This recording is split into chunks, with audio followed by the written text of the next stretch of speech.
외교냐 전쟁이냐? 그것이 문제입니다. 미국과 이란이 내일 두 번째 회담을 위해 오만으로 향하고 있습니다. 하지만 진짜 이야기는 사실 바다에서 벌어지고 있습니다. 세계에서 가장 큰 항공모함인 제럴드 R 포드함이 중동으로 파견되어 15척의 구축함, 과 600발이 넘는 토마호크 미사일로 구성된 대규모 함대에 합류하라는 명령을 받았습니다. 이란 혁명수비대가 내일 호르무즈 해협을 봉쇄할 준비를 하고 전 세계 수백만 명이 정권에 반대하는 시위를 벌이면서 대결의 무대가 마련되고 있습니다. 이번 주말 미넨에서 토론토까지 전 세계 곳곳에서 이란 정권에 반대하는 대규모 집회가 열렸습니다. 수십만 명의 사람들이 거리로 나와 사자와 태양 깃발을 흔들었습니다. 이 깃발은 샤 시대 이란의 국기였으며 이제는 이번 새로운 혁명의 상징이 되었습니다. 이 시위들은 작은 규모가 아니었고 공개된 추정에 따르면 전 세계적으로 수백만 명이 참여했습니다. 메시지는 분명했습니다. 세계는 이란을 잊지 않았고 세계는 정권 교체를 원하고 있습니다. 비슷한 메시지들이 이란 내부에서도 나오고 있습니다. 혁명은 여전히 진행 중입니다. 우리가 1월 초에 봤던 대규모 거리 시위는 지금 보이지 않지만 저항은 계속되고 있습니다. 지난 며칠 동안 테헤란과 다른 도시들 전역에서 정체불명의 가스 폭발이 계속 일어나고 있습니다. 이란 당국은 이것들이 단순한 사고라고 주장하지만 아무도 그 말을 믿지 않습니다. 게다가 사람들은 여전히 구호를 외치고 있습니다. 며칠 전 이란 내부에서 촬영된 영상입니다.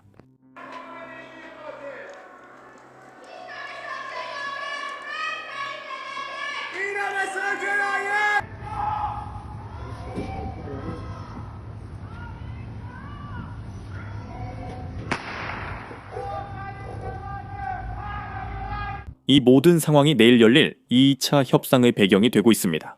이란 국영 언론이 방금 이를 확인했습니다. 2월 17일 화요일, 미국과 이란이 다시 오만에서 만날 예정입니다.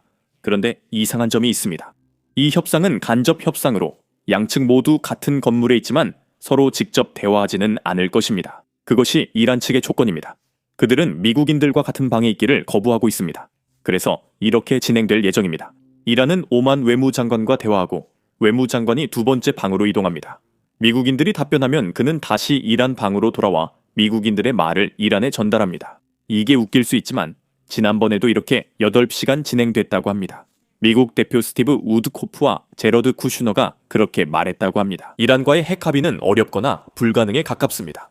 그건 전혀 희망적인 범위가 아니죠. 여기 국무장관 마크 루비오가 이란 지도부와의 합의가 왜 그렇게 어려운지 설명하고 있습니다. 제가 먼저 말씀드리겠습니다. 저는 이란에 대한 공격이나 그런 성격의 일에 대해서는 이야기하지 않겠습니다. 왜냐하면 대통령께서 외교와 협상을 통한 결과를 선호하신다는 점을 분명히 하셨기 때문입니다. 설득하는 것이죠. 지금 우리는 급진적인 시아파 성직자들과 상대하고 있습니다. 이 사람들은 순수한 신학에 근거해서 정치적, 지정학적 결정을 내리는 사람들이고 이건 매우 복잡한 문제입니다. 아무도 이란과 협상에 성공한 적 없지만 우리는 시도하겠습니다. 스티브 우드코프와 제러드 쿠슈너가 출장을 갈 예정입니다. 제 생각에 그들은 지금 중요한 회의를 위해 이동 중일 것이고 그 결과가 어떻게 나올지 지켜보겠습니다. 그리고 우리는 의회를 포함한 모든 결정에 있어서 항상 미국의 관련 법률을 준수할 것입니다. 하지만 지금은 그런 부분에 대해 이야기하고 있지 않습니다. 우리가 이 지역에 배치된 이유는 단 하나입니다. 그것은 바로 이 지역에 있는 우리 군의 위협이 있을 수 있다는 점을 이해하고 있기 때문입니다. 과거에도 우리 군이 위협받는 것을 본 적이 있고 우리는 그들을 방어할 수 있는 충분한 역량을 갖추고 있는지 확인하고 싶습니다. 만약 그런 일이 일어난다면 신이시여 그런 일이 없기를 바라지만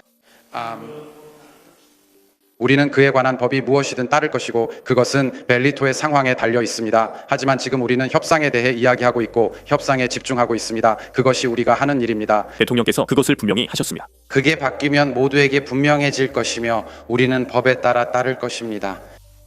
그리고 물론 반드시 고려해야 할 또 다른 이해관계자가 있는데 바로 이스라엘입니다. 네탄야후 총리는 분명히 밝혔습니다.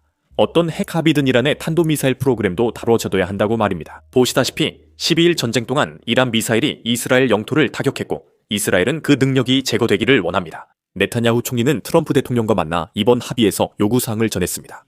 하지만 저는 만약 합의가 이루어진다면 몇 가지 요소가 포함되어야 한다고 말했습니다. 저희가 중요하다고 생각하는 몇 가지 요소들은 이스라엘의 안보뿐만 아니라 세계, 미국, 이 지역, 그리고 전 세계의 안보를 위해서도 중요합니다. 첫 번째는 모든 농축 물질이 이란을 떠나야 한다는 것이고 두 번째는 농축 능력이 없어야 한다는 것입니다. 농축 과정을 멈추는 것이 아니라 애초에 농축을 가능하게 하는 장비와 인프라를 해체해야 한다는 것입니다. 그리고 세 번째는 탄도미사일 문제도 다뤄야 한다는 것입니다. 300km 제한, 즉 MTC라는 것이 있는데 이란은 그 기준을 지켜야 합니다. 물론 이란은 그 기준을 지키지 않습니다. 라이징 라이언 작전만 봐도 알 수 있죠. 모두가 그 사실을 알고 있습니다. 그리고 네 번째는 해체를 중단하는 것입니다. 이란이 구축한 실버 비터 축은 파괴되었지만 여전히 남아있고 이란이 회복하려고 애쓰는 것처럼 그 축도 복구를 시도하고 있습니다. 그리고 마지막으로 로널드 레이건이 소련에 대해 했던 격언을 기억하십시오. 신뢰하되 검증하라, 불신하라, 불신하고 항상 검증하라. 그래서 실질적인 점검이 필요합니다. 사전 통보 없이 효과적인 점검이 이루어져야 합니다. 위의 모든 사항에 대해 네타냐후는 네 가지를 원합니다. 이란의 핵 프로그램 종료, 탄도 미사일 프로그램 해체, 모든 대리 단체와의 단절, 그리고 내부 탄압 중단입니다. 이란은 이 중 대부분을 거부했습니다. 미국과 이스라엘의 요구와 이란이 수용 가능한 것 사이에는 큰 차이가 있습니다. 양측 모두 군사 행동을 통해 협상 실패를 예상하는 듯합니다. 이란 혁명 수비대 IRGC는 내일 호르무즈 해협에서 대규모 해군 훈련을 실시하겠다고 방금 발표했습니다. 이 시점이 바로 협상이 시작되는 때입니다. 이건 분명한 메시지이자 위협일 수 있습니다. 미국이 이란을 공격하면 이란은 호르무즈 해협을 교란하겠다는 의미입니다. 전 세계 석유 20%가 이곳을 지나 문제 발생 시 석유 시장이 혼란에 빠집니다. 공정하게 말하자면 미국도 자체적으로 준비를 하고 있으며 그 규모는 엄청납니다. 이틀 전 도널드 트럼프 대통령은 제럴드 R 포드 항공모함이 중동으로 간다고 발표했습니다. 이것은 세계 최대 항공모함으로 니콜라스 마두로 체포 시 사용된 항공모함입니다.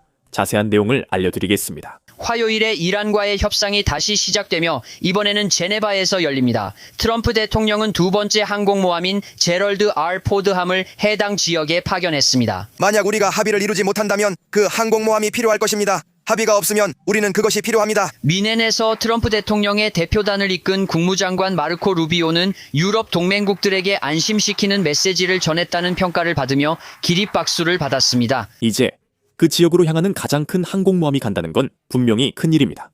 하지만 좀 더 깊이 들여다보면 그 지역에 있는 미국의 함대가 사실 엄청나다는 걸 알 수 있습니다. 무슨 말인지 보여드리겠습니다. 화면에서 보시는 것처럼 현재 미국이 그 지역에 배치한 전력들이 있습니다. 여기에는 공군과 해군 자산이 포함되어 있고 그 자산들은 인도양에서 대서양까지 걸쳐 있습니다. 세부 내역을 보면 항공모함 2척 구축함 15척으로 이는 미국 해군 전체 함대의 약 3분의 1인 33%에 해당합니다. 사진에 나온 것만 그렇습니다. 여기엔 600발 넘는 토마호크 미사일도 포함됩니다.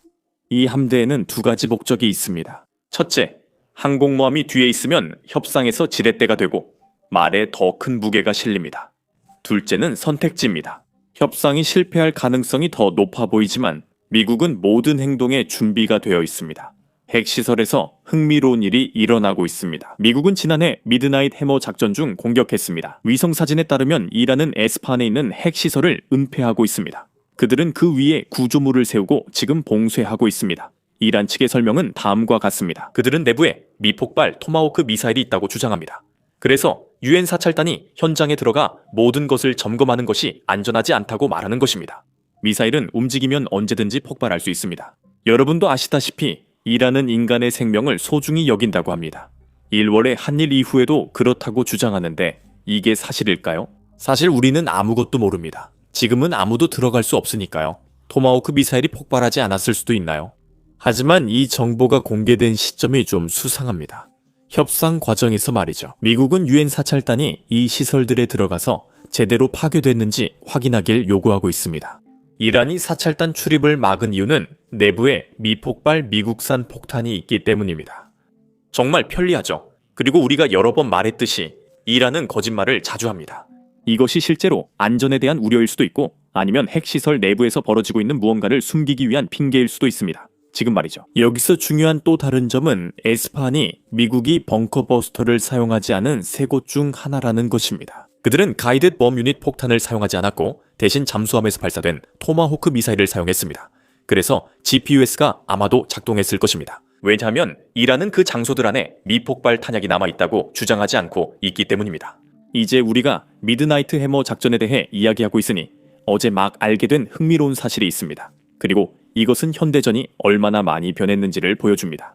다음은 미 공군의 클레어 랜돌프 소령입니다.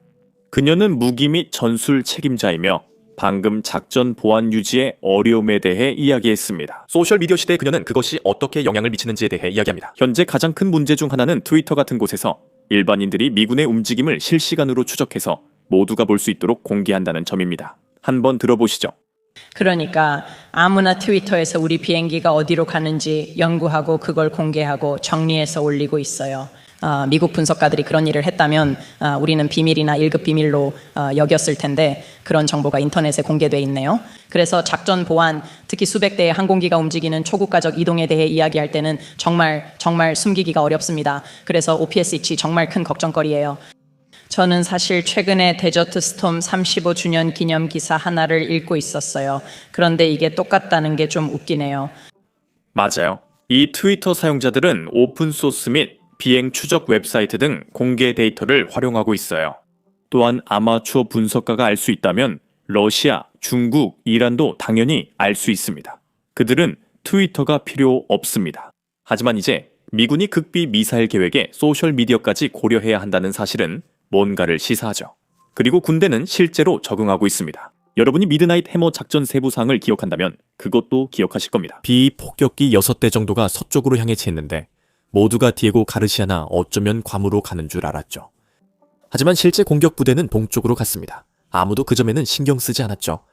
그 부대가 벙커 버스터를 이란의 지하 시설에 투하한 부대였습니다.